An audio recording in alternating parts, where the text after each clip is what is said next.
Magandang araw po sa lahat ng kapatid natin sa iglesia. Malugod ko pong ipinapaalam po sa inyo ang worship lesson po natin sa araw na ito ay pinamagatang ang makalangit na pagtitipon sa silid ng trono. Ipinapalam sa atin ng Biblia kung saan ang Panginoong Diyos ay banal sapagkat sa silid ng trono ng Panginoong Diyos ay nandoon ang Panginoong Hesus Kristo sa luklukan ng Diyos kasama isang anghel na may 4 na uri na inilarawan sa tao. Toro, leon at agila at 24 na matatanda na nakaupo na may suot na trono sa kanilang ulo nagtagumpay sa kadakilaan ng Panginoong Hesukristo na siyang nagtubos ng ating buhay sa pamamagitan ng kanyang dugo. Kaya't sabi ng Panginoong Hesukristo, mapalad ang nagtitiis sa mga tukso at pag-iwas sa mga kasalanan sapagkat tunay ang kanilang pag-ibig sa Panginoong Hesus Kristo. Kung magkagayon ang sino mang magtagumpay, sa huli ay siyang makakasama rin natin sa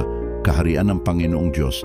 Sabi nga po sa Santiago 1:12, mapalad ang tao na nagtitiis ng tukso, sapagkat pagkasubok sa kanya ay tatanggap siya ng putong ng buhay na ipinangako ng Panginoon sa mga nagsisiibig sa kanya.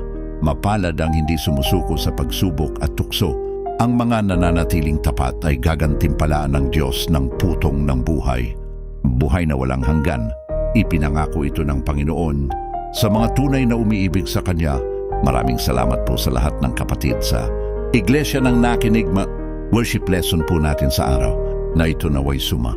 Inyo po ang Panginoong Diyos. God bless po sa ating lahat. Amen.